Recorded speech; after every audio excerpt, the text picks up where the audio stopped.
What's going on, party people? We are here to discuss Beauty and Black, episode 4. I'm your host, the Lawrence Support, aka Lawrence. But I gotta make sure everybody's okay because allegedly there was going to be a rapture today. Is everybody doing okay? We're gonna start off Oh, with Letitia. How you doing? we're still yet holding on. Praise him. Mo, what's the temperature looking like? You good with this rapture? How we feeling? Yeah, I'm good. Look, still Okay. here. Like we still stand. Okay. And what about you, Tika? How we living today? Listen, I'm feeling like Anita Baker, caught up in the rapture of love. I ain't worried about that stuff they talking about there in them streets. Okay, we still here, and when it's time for us to go, we gonna be gone at the end of the That day. part. So, and Absolutely. how are Just you, Lawrence? I am Right. great. I'm great. I'm in the hosting chair tonight. I'm excited. Hey, Let's get it, babe. Let's jump right into Beauty and Black. But also, I want to give a big shout out to everybody who's watching us right now. Everybody on YouTube, Facebook, Twitter, TikTok. I definitely appreciate y'all rocking with your boy and the panel. Let's get into it. So, this episode of Beauty and Black, episode 4, is officially about to go down. So we start off with Andy. They're in the club. Andy is letting people know it's $30 to come to the club, right? Kind of steep for some people, right? So we end up meeting Delinda's son. Delinda's son's like, yo, I'm not paying this $30. Andy's like, yo, you causing trouble. Delinda's son says, listen, I'm here because I'm basically here to get my mother's will. My mother's will is locked up in the office. And that's when him and Andy get into it. Traxon comes in. He's like, yo, you got to come back at a later date. I want to know this right here. Do you guys think that he will play a pivotal role in trying to own the club? I'm going to start off with Tika. yeah, Giovanni is coming for his mama's money. Okay, whatever little piece of money that Delinda owns or possesses, the son is coming through. But you know, he better tread lightly because he may come up messing around with these folks at this here club. Mo, what is going on with the son? Why can't he just come in the daytime like normal people and handle business? Not in the daytime like normal people, but you know his mom. You seen his mom, so there's nothing normal about that. Ooh, Um, ooh, okay. so he definitely gonna cause some problems. He about to ruffle some feathers. And why would you come to the club? I mean, do you even know the line of business, the real line of business your mama was in, Mm. and how she owed Jules money and stuff? Like, I need to know like what you know, what she told you, because you talking about a will or what have you. I'm like, why would she keep it at the club, knowing she's even though she isn't her name, she's in control, but not in control because Jules and them really in control, hold the power. Yeah, I just can't wait to see what comes of that. I hope they come back around to that and just not let it fall to the wayside. So, Yeah, because I'm thinking to myself, typically, like I know from my parents, right? They put all those important documents in the room in a cabinet, right? Like we just they wouldn't just leave it at some random club. But your thoughts about that, Letitia? I was like, first of all, a son? Okay. All right. And second of all, $30 at the club. I was taken aback. And or Yeah. maybe I'm just out of touch. But the other thing is I'm with Tika, child, tread lightly. And my thing is also if she your mama and you have why you ain't got a key? You can just come in when the club is closed. Why would you want all those people around anyway? Trying to come in there and take care of business. It makes me think that maybe he had some kind of other motive. But yeah, I think he gonna lawyer up and that's gonna put a monkey wrench in the operation, in the Mm, plans. If he's able to secure that. But again, tread lightly because these people ain't gonna be playing with you. facts. right. Now, also at this club, we them seeing Charles, Dustin, and Andy, right? Dustin and Andy, they have a conversation. It's like, yo, there go Charles right there. I've been trying to get him for a minute. I know that he's rich. I know he's a playboy. I know he comes from a lot of money, and I also know that he has a safe. I basically need to rob him, right? And he's like, yo, bro, you're crazy. But if you want me to tag team with you, I will, but I need to know all the security details about the lights, security cameras, things of that nature right there. We know this isn't going to go too well for Charles, but my thing is this right here. When it comes to Charles, ladies, can you help me understand this right here? Why doesn't this man have some discernment? I'll start off with Mo. Charles, you talking about Charles? Charles, yes, the careless one. What was the word you used? He don't have no what? I said discernment. Is that a thing for him? Can Look, he even spell it at this point in time? look, discernment. Charles does not look. No, Charles is his own. He's his own definition. He's Charles. If you look up Charles, he has his own definition in the book dictionary. But yeah,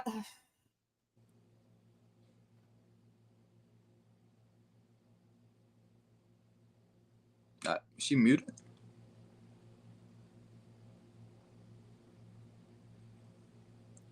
Did you go? Are you frozen? Is she frozen or She moving. Couldn't hear anything. I can't hear? Let me go to Tika then. Can I get your thoughts? Can't hear. I Okay. can't hear for some reason, but Tika. Okay. As far as discernment, Yeah.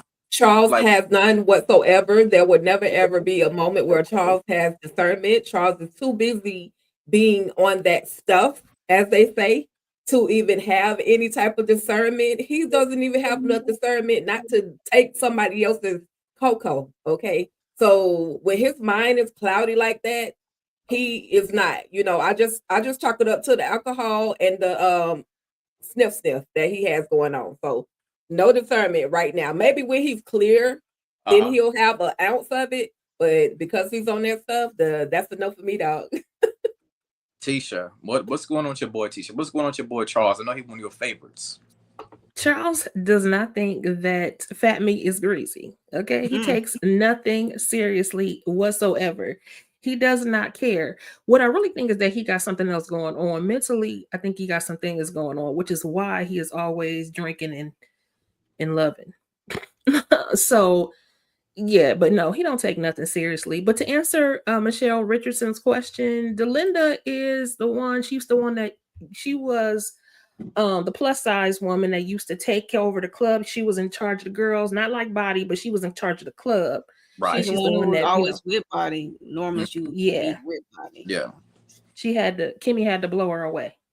Mo, did you want to share your thoughts? I know you kind of got muted a little bit. Yeah, I don't know what was wrong with my mic, but yeah, so yeah, Charles is Charles, and I like how he was saying, dude, talking about he is what part Colombian.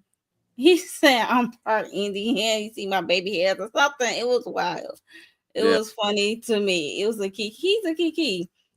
And I'm glad he like didn't go for the bait, like take it right away for us. He was looking like, and it was a hefty bag. It wasn't no little bag. It was a hefty bag. I'm like, you just admitted that you was trying to rob him, Right. and now you want him to try this product. Are you okay? And you think he was gonna go for that? He's like, no, you try it first, then I try. Yeah, I was going to talk Like, about. come on, what we doing? Yeah, I was going to talk about that product situation, but later we're going to hop on. But like you said, Mo, Charles was smart to say, well, you try it first, because I just want to see if you're going to have some type of strange reaction. Because if you do something strange, I know it's not meant for me. I know it's going to be a setup. But regardless, Charles is going to get set up regardless if he takes a product or not, because old buddy's going to try his best to rob him. Now, I caught a little bit of deja vu, ladies. A little bit of deja vu. When I saw our Dominican mommy and poppy here, her name started with the A. I think it was like Adeline or something like that. Yeah. She was like, yo, like I'm tired of working for Jules. Like I keep going in the same cycle over and over. And it made me thought about Kimmy and Angel. I'm like, Angel. yeah, I'm like, this is a deja vu moment. Did y'all feel that? Or was it just me, ladies? Either one of y'all can No, start it off wasn't. first. It Yeah. wasn't just you. I definitely felt the deja vu. I was like, okay. Mhm. They giving their names, they saying each other's name. I'm like, we're gonna circle the block with these two, I'm guessing. Right. So yeah, definitely Yeah. deja vu. I called Definitely him the deja vu. 2. I called him 2.0. That this is the new cycle of kids. This is the new cycle. Yep. I called them the Dominican Span, yeah, Yeah, Latinos. that part. Not okay. It's nothing against Dominican. I love everybody, so don't Yeah, y'all take it that way. I'm just describing it because they're of Latino descent, Mhm. and it was just given, the Dominican Kimmy and the Dominican, and he's already Dominican, I believe, and Dominican Angel. So yes, Yeah. yeah, I'm with you on that, Lawrence. I'm definitely here. I literally said the same thing. I literally wrote that down in my notes. So right, yeah. right. Let's transition on. So there's a conversation that is about to go down. It's not going to be good. Brain has to have a conversation with Kimmy about Angel. Brain makes that phone call. She's like, listen, Angel is dead. Jap, aka Alex, I'm just gonna call him Jap. Y'all know the word. We can't stay. I ain't trying to get banned on YouTube, but shout out to the boy Jap. Yeah. Jap was giving intel, you know what I'm saying, letting her know that Angel has been gunned down. And Rain calls Kimmy. Kimmy's like, what? What you mean? And apparently Horace gave the opportunity for it to happen, right? Of course, Horace didn't know at the time that it was Angel, but he gave the say so, right? So now Kimmy is frantically panicking. Ladies, Mo, how did you feel about the scene right here? Oh my gosh. I just wish she hasn't done it on the phone. I wish she did face to face. I think I said this last live. I think we all, well, some of us said it last live, that like, why would you know how she is, even keeping like, if you know me so well, what's my next move? Like, you know her, like, come on, like, what are we doing? And you trying to go to the club, you on your own mission, and you want to, like, this couldn't wait. I Letitia, mean, well, go ahead, my bad. go ahead.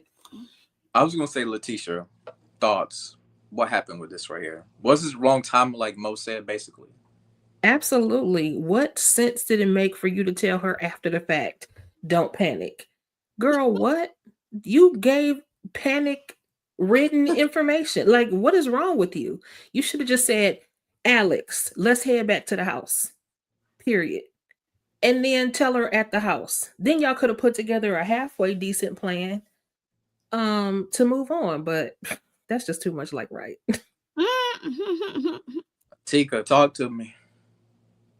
Listen, there was no rhyme or reason as to why Rain felt the need to tell Kimmy this information in the car. She already knows. If you know your girl, you know that your girl is a hothead. She's a flight individual. She's not going to fight. She's going to flight. So why would you at any time give her this information? Yes, it was very important that she knew this, but get back to the house and then sit her down and talk to her. Don't give her this information over the phone, because now she's in the middle of the night trying to wake folks up out of their good sleep to go off of something that she doesn't even have the full information off of. And at the end Yeah, of the day, Kimmy could have just called Horace at the freaking hospital. He's been literally answering the phone through it all. She could have called him at the hospital. Horace, what's going on? She would have got her answer, but because Kimmy loved to fly, she let's go on 10. So very bad decision, Rain. She didn't use discernment at all. yeah. And I'm like, what makes you? At I mean, all. yes, she didn't think. Yeah, you're right, Tika. She didn't use discernment. She wasn't thinking logically. Like I said in my video, she's either fight or flight with her, and this was a flight situation for her. But she wasn't thinking like Angel. She knows that Horace is smitten with Angel. Why would you like? Let's think logically. I mean, I know you've seen some terrible stuff go down within this group people, but Yeah. let's think logically. Like, nah, that can't be. I would need to see. I would need to hear from the horse's mouth, basically, that's what happened. But that's just me. Like I said, Horace is smitten with Angel, and I don't think Horace would do that. And he been so upfront and honest with her from the beginning. Why would he do this? And he know that's your friend. And why would he do that when he just told Barney to add him to the wheel to be protected? You said it for me from the horse's mouth. Why can't you just make that phone call first just to double check to make sure that it might have been somebody else? But she panicked, and of course, with her panicking, it's going to cause some friction with Sylvie. We'll talk about the Sylvie situation later as we transition on. So we know that also for the one and only Mr. Horace, right? When it comes to Horace, he is in the hospital. He is going to have a conversation with the nurse, right? And he's asking about how am I doing? The nurse is kind of surprised that he's setting up. She's like, it's not looking too good. You only got maybe a couple more weeks to live. The diagnosis is getting worse and worse, right? And he pulls out the phone, right? Remember, it was Sylvie. He was telling him about some Western medicine overseas that he can look into, right? And Eastern medicine, right? And he asked, the doctor about it. And she was like, well, we kind of talked to you about this, but you kind of refused it because you said, I'd rather die in my own bed. And all of a sudden, he's figuring out I may have a little bit more to live. And he's wondering, can I get patched up? Ladies, Tika, do you think this medicine can help save Horace? I mean, if it's them versus our medicine practices, I'm sure there's a strong, strong chance that even if it doesn't like give him 10 years, it could at least give him 6 months, 6 more months versus the week, 2 weeks that she's saying that he actually has. So I'm thinking something is definitely going to be effective. And Horace is like jumping the gun, just like Kimmy. Just send me home. Let me go home and die. Like, bruh, just listen to somebody. You are not the only individual. I know you're super strong and all of that, but you're not the only person that knows something. Let somebody else help you. And then this is the problem that Horace kind of didn't. He had a problem with allowing somebody else to help him because I think he's so comfortable with helping or hurting other people. And so, well, we'll see how much longer he has, though. But I'm here for it. Let's try it and see. Letitia, will Horace be walking on his legs freely without that cane next season? Thoughts, please. Well, the cane is sexy, so I hope he keeps it. But yeah.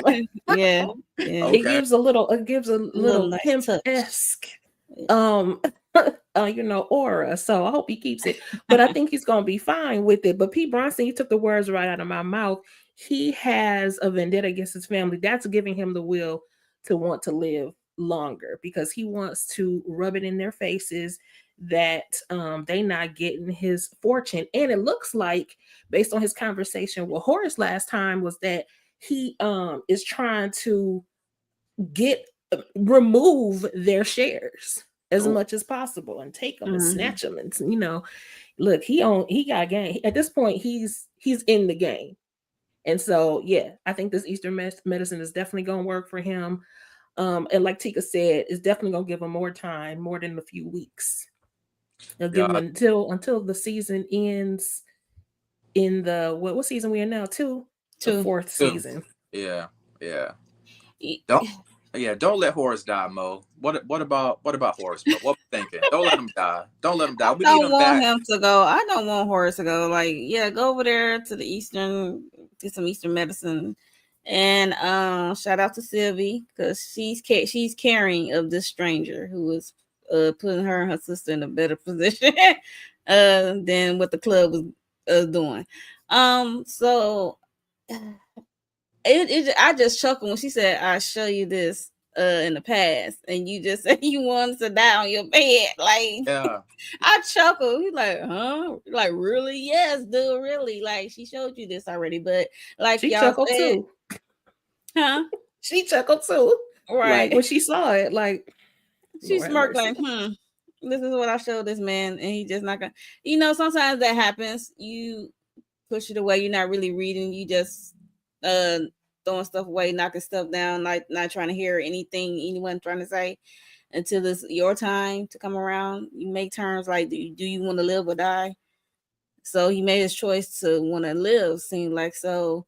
And with the help of Kimmy and her little crew, he can do that, especially the way he just took 10% from each person. Mm, That mm. still gets me to this day. I'm Yeah, like 10% that what it equals to. Oh my god. So right. yes, he has a will to live to make his family life a living hell, and I'm here for it. I Me was too. I was hoping by the I was hoping by the time we got to the scene, VKJ would have been up here because I got a question, something that for me and him as men, right? And ladies, y'all can chime in too. But I just want to know. I know for men, and I know a lot of times for black men in general, why are we sometimes so stubborn to go to the doctor before it's too late?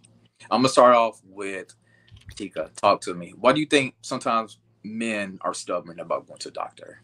They're living in the past. They're remembering how when back then, what is it, 50s, 60s, where black people in general went to the doctors and they weren't given the help that they actually needed. So at this point, it's like, why go when I'm not gonna get the help, that I need or that I want? I'm asking, I'm begging, somebody has to listen to me. But because of that history, that's why I feel that's just my opinion as to why black men, and to this day, a lot of our black men still don't like to go to doctors.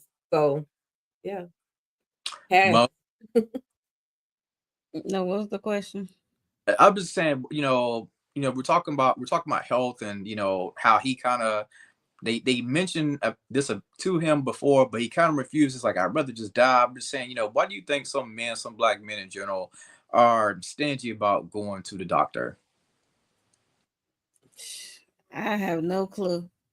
I'm still trying to figure it out to this day. Mm, Like, I mm, guess some men in my life that's going through some things, like, because they didn't take care of themselves. It's like, why y'all not going? I right. mean, you only get one body, one mind. So why not take care of it? Look, Sometimes people get to a point in life, especially when they go through drug and alcohol. It's like they really not when it's especially if you're an addict, drugs and alcohol, and they not really. That's not the. It's not on their. That's not on their mind first. So by the time they do get their life together, all that stuff catches up to them. Sometimes that happens to people. So that's how I go with, because I got some family members dealing with that. mm, mm. Letitia? I think sometimes we're the original Evelines where we're like, don't bring me no bad news. You know what I'm saying? A lot of times people just don't want to know. They're scared. And oftentimes it could be something that can be prevented. It could be something that could be taken care of real quick. You just have to know. But let us also not act as though the big R word doesn't affect us in the Mm-hmm. medical field. And someone mentioned the Tuskegee Yep. experiment and how, black bodies have been experimented on. So, I mean, there's a healthy level of fear and apprehension, but also that's why representation matters. That's why we need to get, doctors and nurses and practitioners that look like us, that are for us, that will actually do research on our bodies because it's different. Facts. All facts. Okay, as we move along, okay, now this right here, this scene had to be one of the funniest scenes, period, in beauty in Black history. Oh God, Olivia. Olivia is drunk as a skunk, and I think the reason why Olivia is so drunk is because Norman called her broke, so she's trying to drown out her sorrows. But of course, while she's at the restaurant, she ends up seeing Varney and Mallory. Right? She signals for them to come over. She's yelling in the restaurant, causing just a lot of drama at this restaurant. And she's telling them these stories and a bunch of blabber. Mallory, you're not always going to look like this. You know that, right? So at the same time, Mallory and Varney, they see her with her young piece. You know what I'm saying? Olivia got a young side piece who she's talking to. She's talking junk to this young man, saying, I could get another one of you by tomorrow. Not Any you, bro. thought? Right, like bro, right? Any thoughts Mo about this whole drunken escapade? I loved it. She played it well. I loved it. I ain't gonna hold you. I love it, but yeah, she let everybody have it, especially that YN boy. I was like, yo, Oh, I'm like, he had the easiest part. He was on mute. I don't think he said a word. The easiest part, like I ain't. Did y'all even hear him say anything? She said she's taking away his car and stuff, and she said, "I'm done with you. But if I do call, I send for you. Don't show up at my doorstep." I was like, she's all over the place. You want them, you don't want them to come. It's like weird, but yeah, it's like she just down and out. She don't need to be going out to no expensive restaurant if she's low on funds. I'm just saying, she needs to go to a drive-thru or something. right. Letitia? I mean, I have no additional thoughts. She was just ignorant and belligerent, just hollering across the restaurant. And trying to Just go with no Bernie only and leave what's the name to the wayside. She trying to like have Bernie take her home alone. It was Okay, just no care in the world, but also just very similar to Charles. And then we learned that okay, this drinking thing is an issue for her and has been an issue with her family. So just like Charles, I'm like, okay, so she's hurting somewhere. Where's her problem? Well, we found out she a brokey, so she doing all this extra. This is not helping. But I did think it was funny though. Tika, Right. talk to me, Tika. Talk to me. Listen, I just love the entire moment. Anytime Debbie Morgan can get on a screen and kill it the way that she does, that's all I got. She literally took over this entire scene, and she could have done it by herself. But can I say, the body was bodying like for whatever age she is, all these years. I mean, this lady, of course, she can get the what y'all call them, the white ends. Of course, she can pull them, but can she keep them? And that's the problem. She's too busy putting folks in plastic bags. Right. no. You're running out of money, Queen. Yeah. Please go home. Please get off the juice. You're doing too much. Even. But you know what? I gotta say this.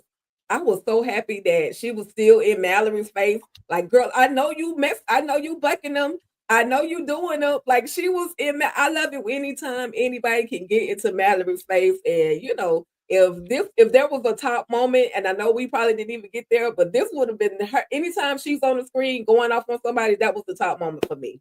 So Yeah, I mean, they let her know, you know what I'm saying, that, you know, we're going to take you home. We see that you're drunk.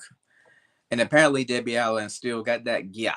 You know what I'm saying? But let's transition on. So we know this right here for sure. Man, okay. So we got to figure out how can we get these keys?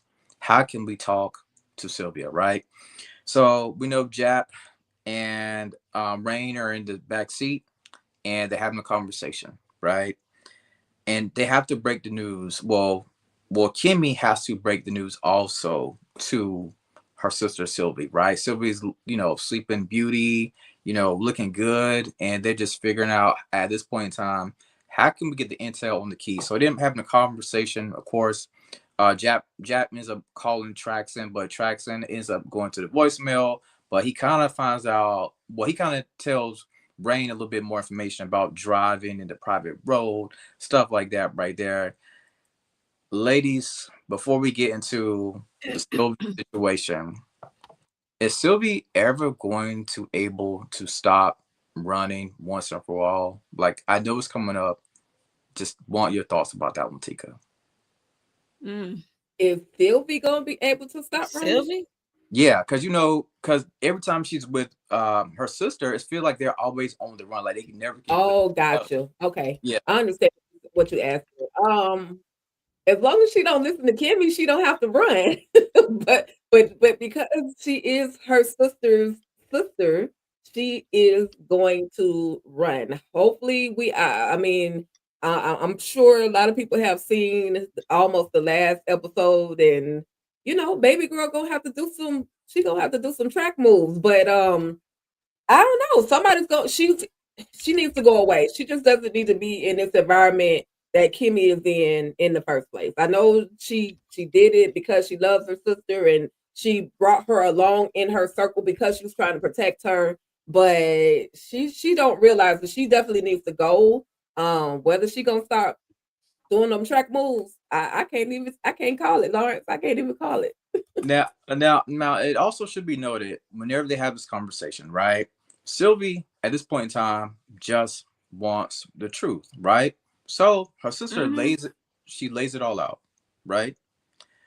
She says how we got caught up with Jules. You know, we was at airport selling drugs.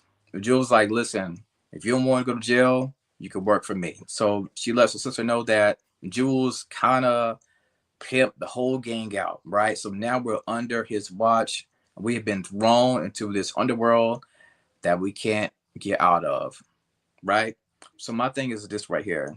Mo, is the best option for Sylvie to escape this? Because I want her to escape this. Is the best option for her is to simply go away to college. And sometimes we have to remember this right here. Truth hurts. If she gonna Sylvie, I think she should definitely go away for college, and she need to do something with her life than be around that chaos. But if she do go to college, I need it to be in secret. If she go away, I don't need Jules or no one in the immediate family knowing nothing. Even Alex the driver, nobody need to know her location of where she doing her education at, because they can just pull up on her any given moment. Like they pull up on her at her house when body now took her from her house, even though she should have been taken, but not in that way. But yeah, it needs to be in secret if she's gonna go out to college. Nobody need to know but Kimmy and Horace even. Gotcha. Letitia, college is the best route for the sister, right? I mean, it is a good route. However, if she does decide to go, I suggest she goes immediately to the counseling center, because we can't just sweep on past what has recently happened to her. I mean, she was kidnapped. She was, she saw a lot of violence and a lot of other things going on. She was SA'd, all these sort of things, and nobody's dealing with that. She's just jumped into life. So while college can be an outlet, it can't completely take away her recent experience where she hasn't dealt with mentally yet. Oh yeah. And also, Jay has entered the building, y'all. Yeah, I was the ghost in the room. Hello, my people. How are you? Welcome to the party. Yes, thank you for holding it down. Appreciate you. I'm here. How you feeling, brother? Oh, I'm great, man. Making moves. You know what I'm saying? Making moves. So, but I'm here to talk about it. I missed Olivia. Man, I missed talking about Olivia. That you whole can Go ahead. Man, I was watching it again. This to me was the most hilarious episode. From Olivia to Kimmy's crazy driving ass. I mean, this was hilarious to me. I love this episode, So yeah, she was just drunk and as a skunk and just cursing and making accusations and just telling people that they doing something they not doing. Man, I loved it though. Olivia, I could watch it all day. It was comedy, straight comedy.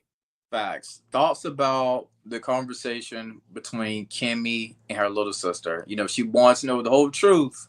Jay, can the little sister truly handle the entire truth? She's like, but he's not like my stepdad. I've seen the look in my stepdad's eyes. Jay, talk to me. That was a good impersonation, brother. That was pretty good. That's how it was. He's a good man. Look, Sylvie at this point, she can handle it. After everything she's going through with the club and being drugged up and people trying to get at her, give her the truth. Give her the truth. All right. What was she, 17, 18? It's time.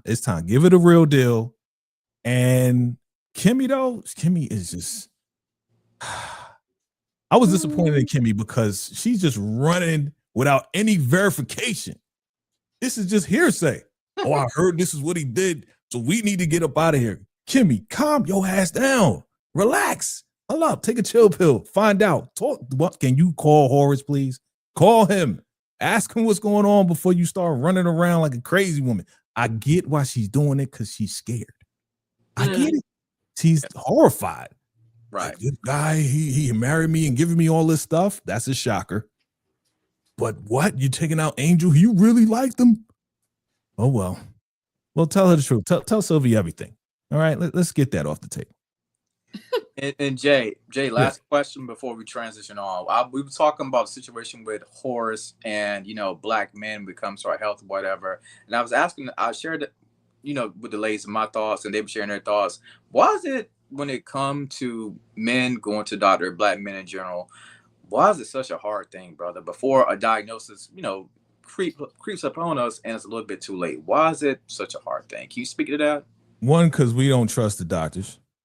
That's number one. We those people who know about the Tuskegee experiment, those people who know about, all the different things that was done to black men.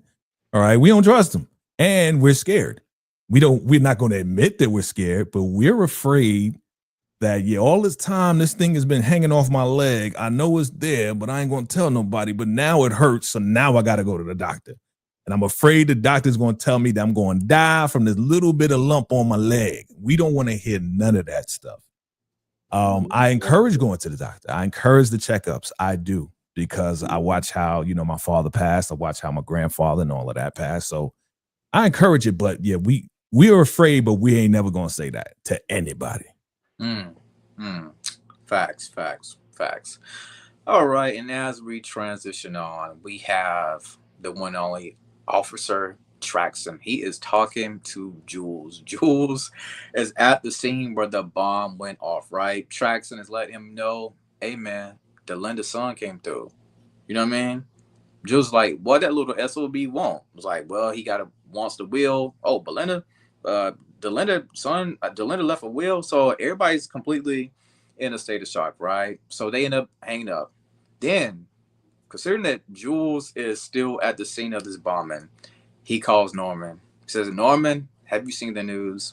Why you didn't let me handle this right here, Norman? Because he already knew that Norman sent the bomb to the judge. Of course, the wife opened up the bomb. Everything exploded, right? And then from there, there's a conversation. He also talks about Delinda's son, trying to basically purchase the club, right?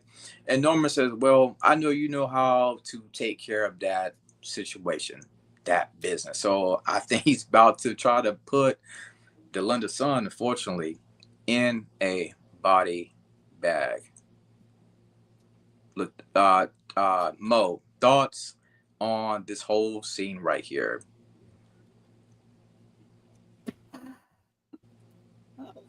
What? Oh, she always late. It's late. Okay, that threw me off with the comment. Sorry, Lawrence. This is you said this. What's this pitch? Oh, the conversation. Yeah, with Jules. And what was the question? I'm sorry. I was like, it's like, what do you think is going to happen to the son now? Because I feel like Norman kind of hinted at like, yo, take care of the situation with the son. It depends on what they could get back. I said that earlier. Like, it depends on what. It depends on how much chaos this son is about to do, and what come back. Because he did ask Traxon to get more information on Delinda's son, right? Yes. More back, because they don't know, and they didn't know. They didn't know she had a son. So I was like, okay, nobody. Then I was thinking like nobody knows she had a son, but just like nobody really know, Jules, that you got this secret family over there living it up that seem like they can't be touched, and I can't wait till they be touched. But yeah, just my thoughts. Tika, why won't this family let Jules handle the business the way he's supposed to? Sometimes I feel like the family handles their own business. Any thoughts about that situation? He doesn't move fast enough for them, in my opinion. I mean, like for them, it's supposed to just magically happen. Like as soon as a situation arises, he's supposed to automatically handle it. And I think they just like getting their hands dirty anyway. Especially Norman. Norman, especially him. Norman. Like he just like he's demented. He's diabolical. I think somebody used that word before doing one of these lives. He's diabolical. He loves it, and he loves any type of drama, any type of recklessness that he can, or any kind of punishment he can put on someone. he absolutely loves it. And just as far as Giovanni, he's going to either end up owing Horace or owing them some money like everybody else does, or he's going to end up with a birthday party in a nice shiny gold box to go in somebody's cabinet. You see, I smiled when she said in the box. I was like, Now, Norman says, I hope this little situation is cleaned up. Jay, is it truly cleaned up finally once and for all when it came to the judge and all that drama? Is everything absolutely cleared out the way now? Hell no. My man Horace already got the info out to whoever he needed to send it out to as a safeguard, because he already knows after saying what he said, I got you, Norman, right? He already got the information out to whoever his lawyers are, this other firm. We ain't messing with Bernie. We ain't messing with him because we don't really trust him. But that other firm that he talking about, yeah, we already got that info out there. And yeah, it's not over. It's definitely not over. Norman, yeah, you did what you did. You thought it was all good. You thought you just blow up the judge and his wife and that's it. And, man, come on, man. And there's a reason why. We already know it's not over, because that's why Joel said, do you really think that, we don't got nothing to worry about? That's why Tyler wrote it, because, yeah, you got something to worry about. But the judge but Norman didn't really get no information from the judge, even though he asked the judge was there a paper trail that would link back to him. The judge said no, but you don't know that for sure. Exactly. I think the judge was lying just because he was scared. You know how scared he is. Yeah, he just be like, no, there's nothing. I didn't say nothing. There's no paper trail. He's just saying everything he needs to so Norman don't take him out right there on the spot. Right. No, ain't nothing happened. I ain't say nothing. He little weasel. Yeah. Right. Letitia, I'm assuming it would be wise for Giovanni, the son, to carry some type of protection with him, not knowing that it could be a target on his back. I mean, that man clearly don't know what he walked into. He unhinged anyway, walking into the club talking about somebody need to get into the office during their office hours. I mean, when it's open, that's just dumb. Like, he has no sense of anything, but we don't know what the catch is with him. We don't know what he could be lying. What his mama yeah, he could be lying. We don't know if there's a will for real, and we don't know if maybe he just knew that the club was in her name and he inherited by default or whatever. We don't know. But the other thing I was gonna say was about no wonder Charles is so reckless. I mean, he's just like his daddy, aka Norman. There you reckless. go. Just reckless. Unverified son. Just reckless. Question mark. It runs in the family. So like father, like son. So that's the thing right there, that we think that may be his daddy, right? Yeah, we've been saying it since the first season. And yeah, we've been saying it. Letitia's been saying it too. Like, she's the one that really got it started. Yeah, and we kind of running with that because it's just too crazy why they don't get along and why Norman is always after Charles and they always cursing each other out, right? So yeah. But Olivia was for the street, so anybody could be that boy, that baby's happy. I'm just saying. True that. One of them, one of them YNs that she had back in the day. Good point, Tika. All right, let's transition on now. This part right here, it really wasn't too much for me whenever I think about the situation that's coming up, about the keys, right? There's a conversation about keys and, how can we get those keys and how, nobody really goes on a private road. Oh, my bad. You go ahead. I was thinking about something else. Go ahead. We could talk about Angel's girl, right? So Angel girl, she comes into play, right? I think this was her brother or somebody like that. He was letting her know that Angel is dead, right? She's freaking out. And speaking of Angel, as we move on to the next slide about Angel magically appears at the hospital at Norman's side, right? Norman really feels like he's literally seeing an actual Angel. It's like, how are you here? I thought you was dead. I sent for you to die. And Angel's like, wait, what? So you was the one who set me up? Norman is like, I mean, Horace is like, well, they saying that they need a body, use the closest person. Angel's like, listen, I was under by the car, but I wasn't trying to die. Like, I'm trying to look out for Kim in this situation. Horace is like, how are you alive? Well, apparently I got gunned down, but there's people in front of me, right? And now he's like, well, I'm going to leave. I'm going to go about my merry way. Horace is like, don't you leave. He basically didn't want little Dominican Poppy to leave, right? Letitia, how do you feel? How do you feel? Like if you was in Angel's shoes, how would you feel about this? You're facing the man who tried to put a hit out on you. How would you feel about that? This is where I'm always like rolling my eyes at these characters and how they don't tell the whole story. And it's like, I understand that he is like sleeping, he's tired and all that sort of thing, but like, explain yourself. But in all fairness, if you knew Angel, you know what you just went through. You know somebody literally took a photo of you, so there was a hit out on you. So in that case, why would you leave? You know, if he's saying to you, you safer here with me. And he apologized anyway. He wasn't trying to really do that. He thought you was he thought he was in the clouds with you and all this sort of thing. At this point, because all of these, Angel, Rain, Kimmy, Sylvie, they gotta trust somebody. You literally have nothing else in this world. You know you can't trust Jules. What, you gonna go back to the life you had? Yolanda don't want to listen to you. She don't want you. So your best bet is to sit there with Horace. You know he's been good to you. Mo, I know you will have some resentment about this. I think we all would, but Mo. Oh gosh. Horace, the way you were just talking like you was going to the upper room. Like Angel was your angel. It was just the way he was talking. Then he realized, that's what I chuckle at, when he realized, like, wait, I'm not transitioning to the other side, because he let it be known, like you said, that I don't want to put the head out on you. Right. Yep. And he wanted to keep him by his side, because, you know, if they see him just walking around, even though they took a picture, someone took a picture saying that he was dead and he's walking around and he's still alive, they gonna really get the job done this time around.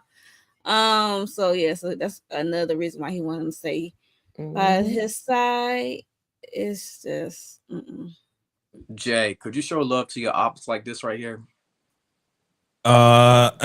Is he a op? That's the question. I'm like, what is He's not really a op. He's just a sick man that made a bad call and did not have all the information. Okay. But right now he's like, am I dreaming? Is it you? Yeah. Is it you, baby?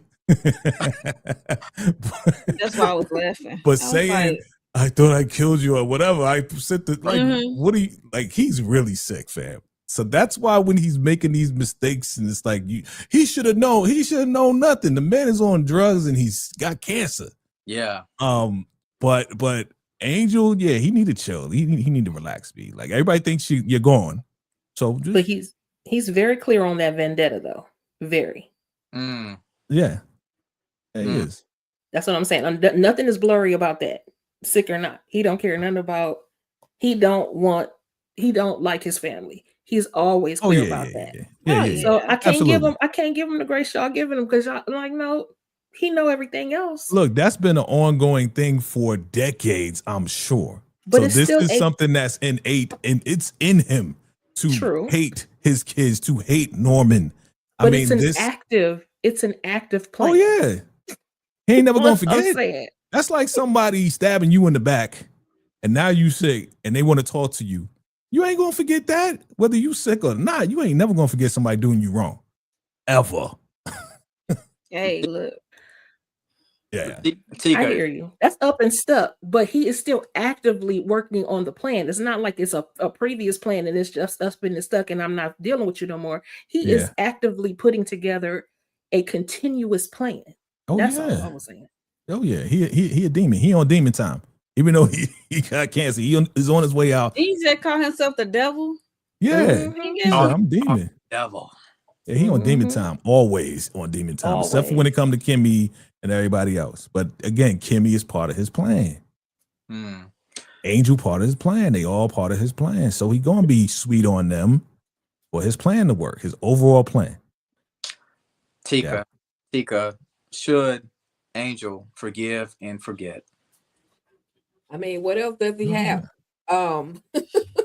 He acknowledged that, he thought he was protecting Kimmy. And so, he really has no choice. If he really wanted to leave, he would have left. Like, there's nothing stopping him. Nothing, no word or anything else that's stopping Angel from being in the presence of Forrest. I think he kind of low key like him anyway. I don't know why he's flexing, but his girl, and just one real quick, his girl Yolanda, I don't even think his baby is his baby. Like, that's another thing. Like, she is so first she's is he gone? Is he gone? Like, but other than that, she was literally treating him so callous and cold. And just lastly, shout out to Armani Ortiz, writer, producer, director of Tyler Perry's Ruthless. I just had to get that out. Playing Lucas in this moment right here. So that's all I got, y'all. Okay. All right, let's move on, shall we? And we are officially back at the club. We got Dustin here. You know what I mean? Dusty.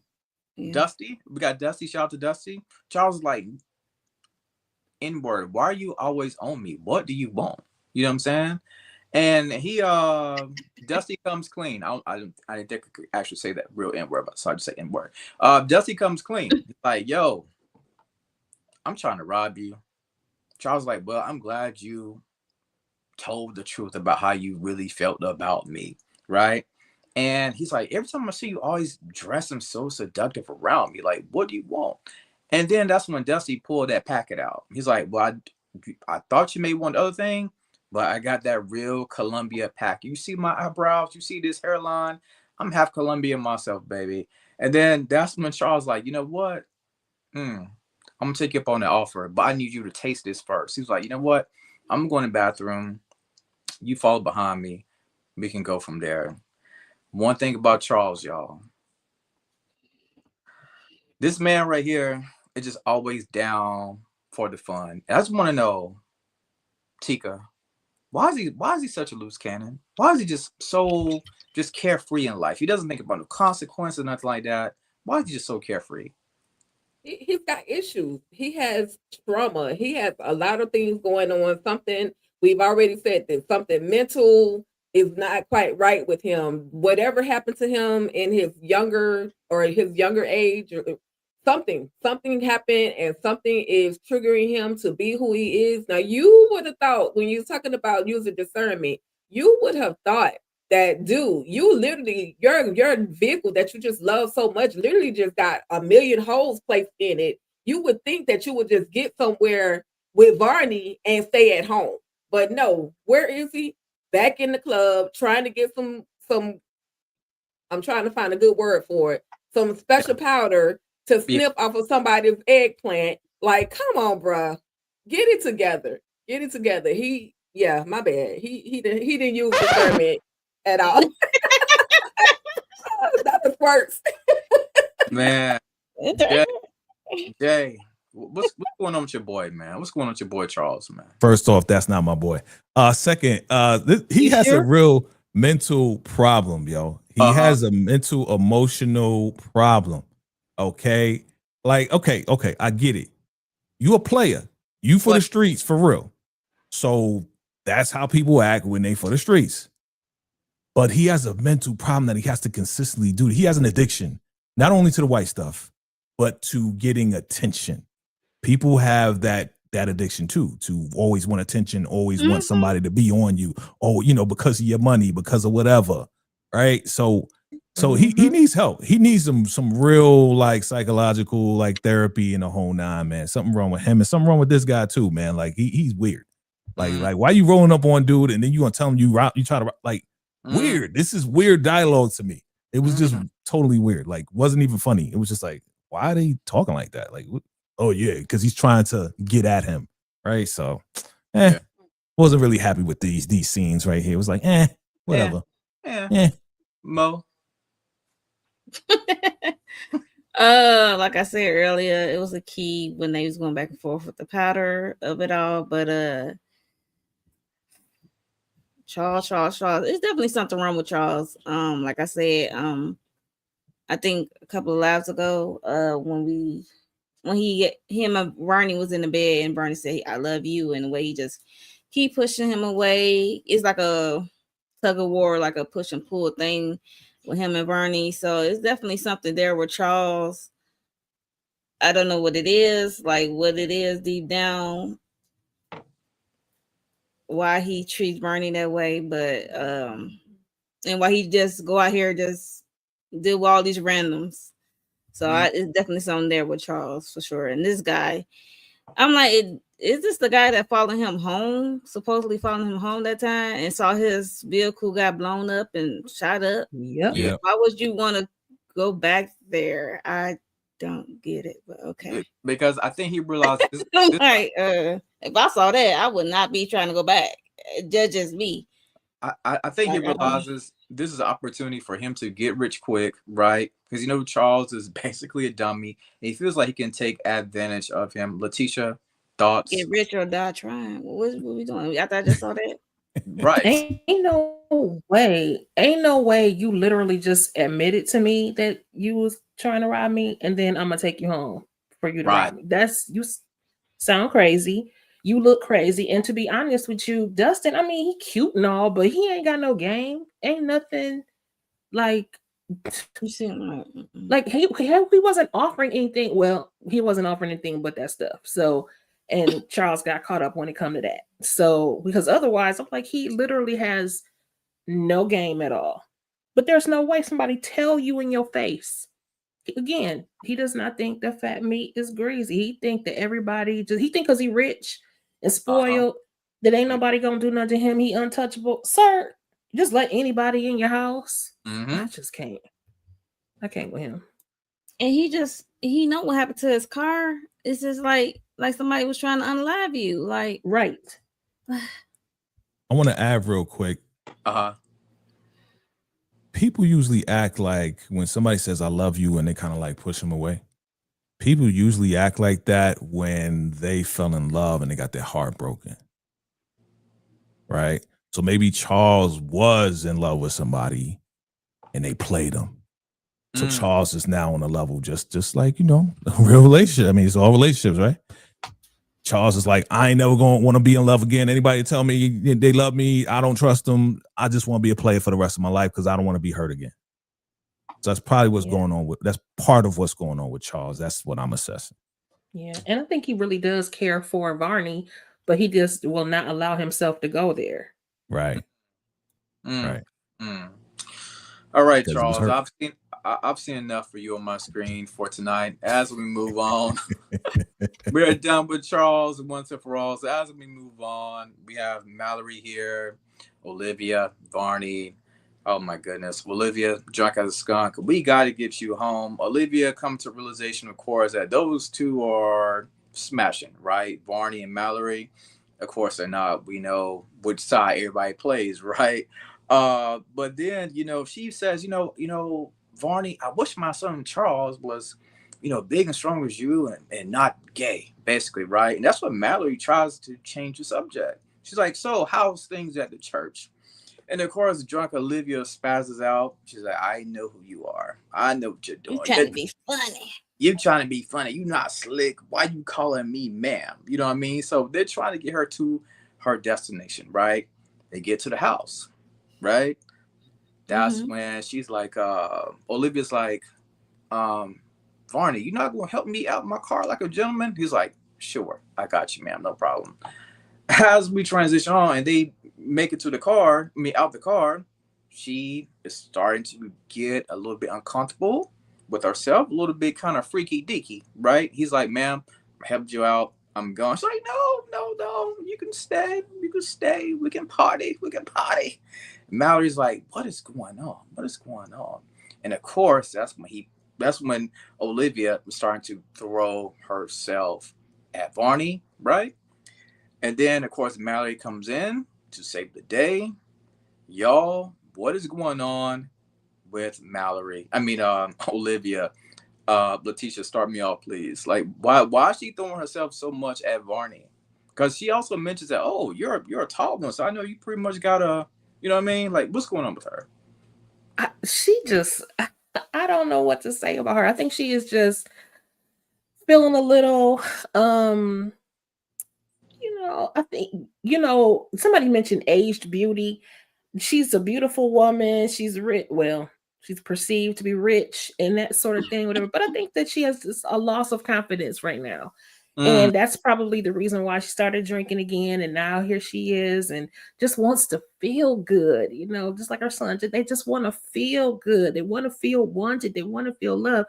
And this is where we see basically like all this hard life and vendettas and hating your family and stuff like that. That takes a toll on you at some point. mm. So I think down deep, it all comes down to people are hurt and everybody wants and needs love. So, girl, sober up and go get you somebody that can love on you for real. Oh my God. Tika, thoughts, please. Why can't we get somebody to love Olivia? What's going on with her right now? Listen, let me just start off by saying, bye, Mallory. Like, get the heck on. Why are you here? I'm trying to get some of this tall chocolate drink right here. Right. And I like the comment. Does the carpet match the drapes? Like, Yes. Olivia, okay, you supposed to be a whole church lady. So I guess church ladies out here getting lit. That's all I can say. Why she's using what she got to get what she wants. She has money. She has a ounce of power to some of these men who see her, and she's trying to get what she wants, but they're just not enough. And I need Auntie to stop drinking. I need her to calm down. It's a lot going on. She gonna end up missing, So, she's like She out here on the prowl. out here in these streets. Yeah. Mo, thoughts? She definitely need to put that brown liquor down. Oh, I was like, girl, you was barking up the wrong tree. He is not your type. I mean, you is not his type. So it's like, girl, no, put that brown liquor down. Because I know it go down with the brown, but no, not with him. Right. And little do you know, your son had him. So yeah, he's playing for the opposite team, basically. Jay, final thoughts about this drunken escapade with Olivia undressing, trying to get freaky with Varney. So now we know where Charles gets his habits from. When, as you guys mentioned, when you're hurting, you're trying to heal that hurt with whatever vice it is. So this explains why Charles does what he does, and this was hilarious to me. Yeah. I was feeling sorry for Varney because we know the truth about Varney. Right. And Varney is being violated at this point. Okay. She's opening up the jacket. He's trying to be professional and courteous. I mean, what can you do in that situation but just stand there and let her fill up on the goods? Like, you're the ex-wife of my boss. Like, what am I gonna do? You know what I'm saying? I can't push you away. I'm not gonna do that. Like, he was stuck. He was frozen. He couldn't do anything. He was helpless. So I felt sorry for the man a little bit because we know what direction he goes. You know what I'm saying? Yeah. Man, I feel sorry for Olivia too, man. Yeah, she's a freaky church lady. We ain't seen no parts of the church in this season yet, so she's done. The church is done. She ain't part of no church no more. She out here cursing people out in public, cursing little boys out in public. No, she ain't representing the church no more. No. So at the end of the day, man, it's thank God for Mallory. Yep. Mallory. Coming to save this man, knowing his situation, knowing that he messing around with her brother-in-law. So yes, Olivia, go to sleep. Get some rest. So now we are going to wrap it up with. Chica, please stop. We're going to move on. No more drunken escapades. You know what I mean? We're done with the mom, the son. Let's move on. So we know that there's a conversation that is about to happen with Rain and Kimmy. And I should have said this earlier. I kind of spoke on it, but I kind of stopped. But there's some stuff going on about a private road, right? Alex is like, well, nobody's really truly been on a private road by themselves, young Mr. Valerie says that, everybody should go out, that we all should drive y'all. So Rain's like, dang, you mean to tell me if I order pizza, I'm paraphrasing here, I can't go out and get it by myself? He's like, no, you know what I'm saying? So the conversation now transition on to them about they're trying to leave, right? Kimmy is panicking, out and packed up bags. We got a little sister here crying, you know what I'm saying? Rain is like, yo, Kimmy, calm down. She's like, no, they ain't no calming down. You seen what happened to Angel? We have got to go. Jay, why is Kimmy like this? No thoughts. Why is she just off the top like this right now? She's afraid. She's always afraid. Come on, you just unalive the dude that I set you up with. Like, I'm out of there too. I'm not thinking. I'm just, let's go.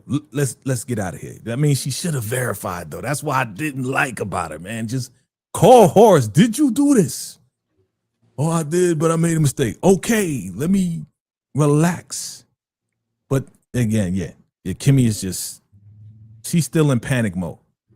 And now with her sister there, she has to protect at all costs. So that's what's going on.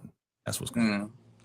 Letitia, was Kimmy overreacting to the whole thing, thinking that, oh, now, we're gonna getting gone once and for all, that they're gonna come cap us as well?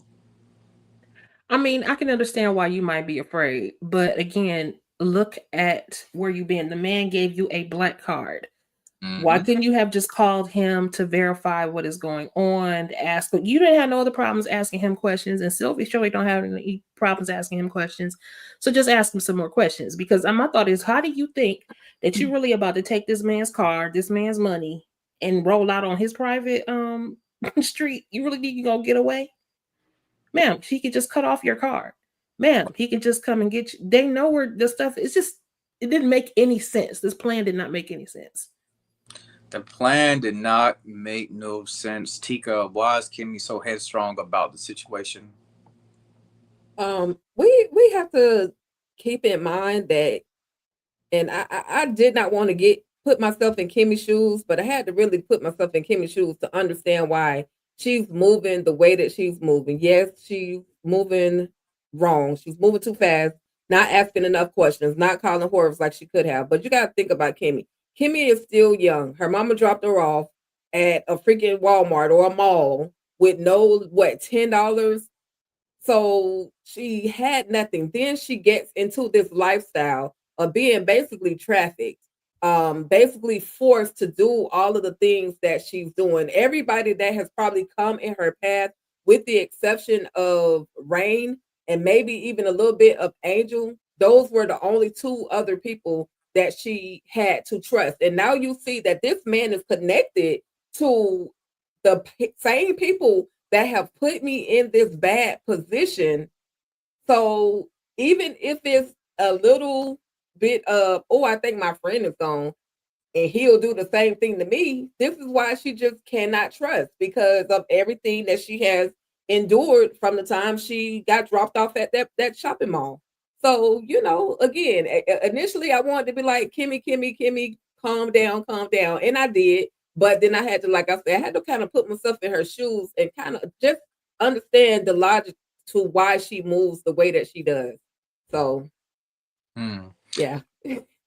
Mo, can trust ever be regained for Kimmy in any aspect? I'm pretty sure it can. It just takes time. And it's up to her, to be honest. It takes time to trust, because all this is happening very quickly for her and Sylvie and Rain and Angel. All this is just transpiring so quickly. So It's definitely an adjustment, but she's a runner, she's a track star. She won't get very far. But I'm like, you don't have no plan. So where are we running to? It's giving runaway love. It's giving one of those little videos. Like, where are we running to? You just running. Right. Where's your destination? Where's the plan? Like, where's the destination? Where are we going? Like, it's Yeah. It's Yeah. just not. It's Yeah. not logical for me. It's like I understand, like Tika said, being scared and going through what she was going through, but yeah, you had all that time as Rain was taking 30 minutes to get back to come with a plan. Okay, at least Mm, a destination. right. Right. So we know that Rain got the intel from Alex about the keys. You know what I'm saying? She's trying to tell Kimmy to calm down.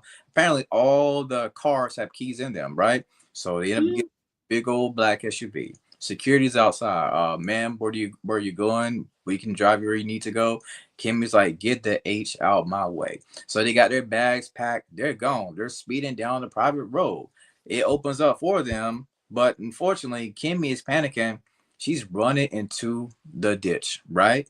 And she's stuck in the ditch because she see those lights, right? She's like, oh my God, somebody's coming to get us. Everybody's screaming. Sylvia in the back crying, snot running down her nose. She rolls down the window. Well, yeah, the windows rolls down. Here comes the one and only man out the shadows, like Batman. Going somewhere, Kimmy. Loved it. I love that. I I love thought we was going to go into a scary movie after that. The way he said Right. it, right. going somewhere, Kimmy. I was like, Yeah. ooh. Yeah. So the man, the myth, the legend, he pops up himself. That's how the episode ends. Wow. What a episode. I thought this episode was fire. I thought it was very good. I just hated some of the drunken escapades that was going on. Mo, final thoughts about this episode before we wrap this up. This episode was definitely better than 3. The one I had to talk about, I had to host. But yeah, so this was everything. Seeing Kimmy melt down and Rain misstep or telling her prematurely like what's going on.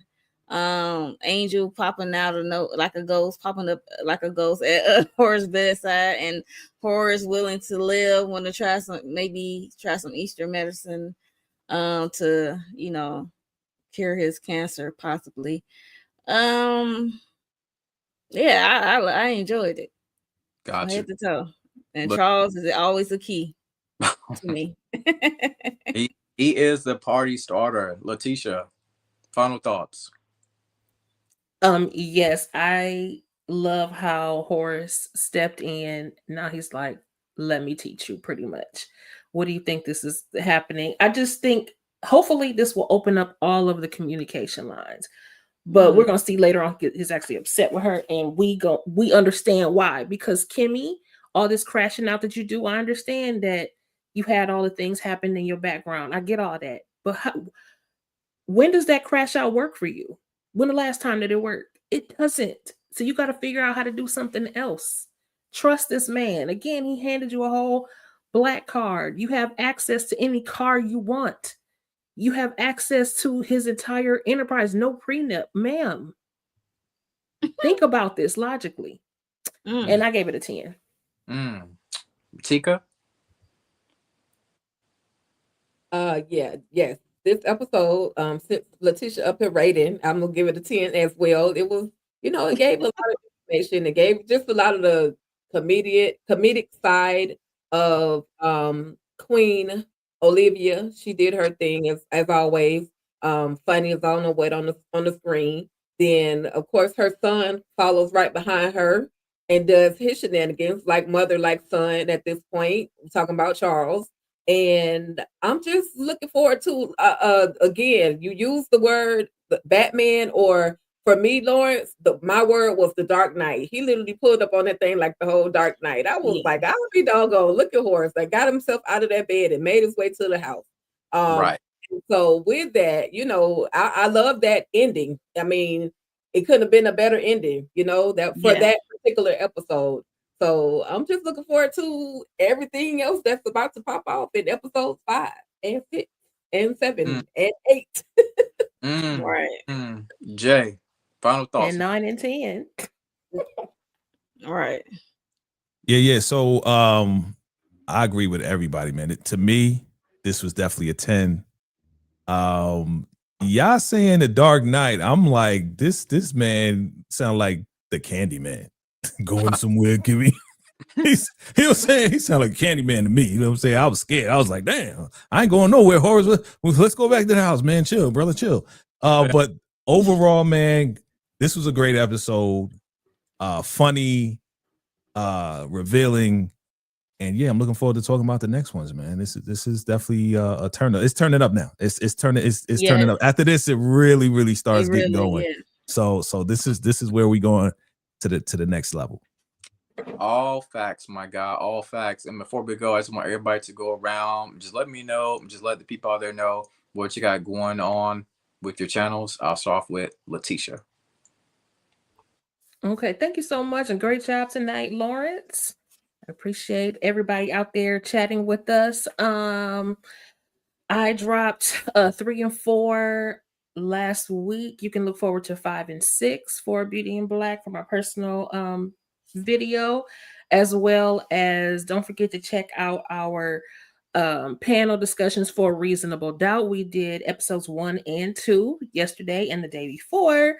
And then if you are a fan of Beyond the Gates, make sure you watch out for my shorts, and don't forget to like, share, comment, and subscribe. Thank you so much. Mo. For me, tomorrow, Sisters, we go live after the episode air. We go live. Me, Tamika's Dan Candy Love, we go live. We talk about Tyler Perry Sisters. So make sure y'all come through if you watch Sisters. And also Thursday is Zatima Day of episodes 5 and 6, hosted by Candy Love. So make sure y'all come through. In my individual reviews for 5 and 6 for Beauty in Black as well. So Tika? subscribe, hit the like button, greatly appreciate it, and hype me up. Huh. Me over. For sure. Hype her up, y'all. Hype her up. Hey. Tika, all things ruthless. What you got going on? Listen, shout out to the Lawrence Report. You did your thing tonight. I enjoyed the conversation with Beauty in Black 2. And so looking forward to doing this again. I will be hosting next Tuesday, episodes 5 and 6 of Beauty in Black. So don't just leave tonight and not come back and see any of us. Okay, make sure you just stay following, connected to everybody, audience. And then for tomorrow, I will be doing Wednesday on Wednesday with a lot of people.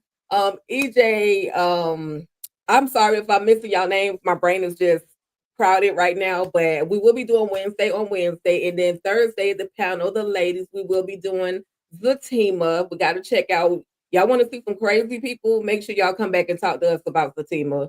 Okay. Leslie is doing the most, okay? And I'm enjoying talking about it. And that is pretty much it. Some more short form videos of Beauty in the Black. And then of course your girl got Talk That Talk TV with my girl EJ the TV Junkie. Just head over, Talk That Talk TV, and let us know what y'all think. Hit that like, that share, that subscribe, do all of the things, as well as not just my channel, but everybody's channel who's on this panel right now. Like, share, subscribe, and hype everybody video up. Hype me up, okay? So that's pretty much it for me, y'all. And what about you, Jay? Oh, I'm sorry, I'm taking over. My bad. Got the spirit to take over. My bad.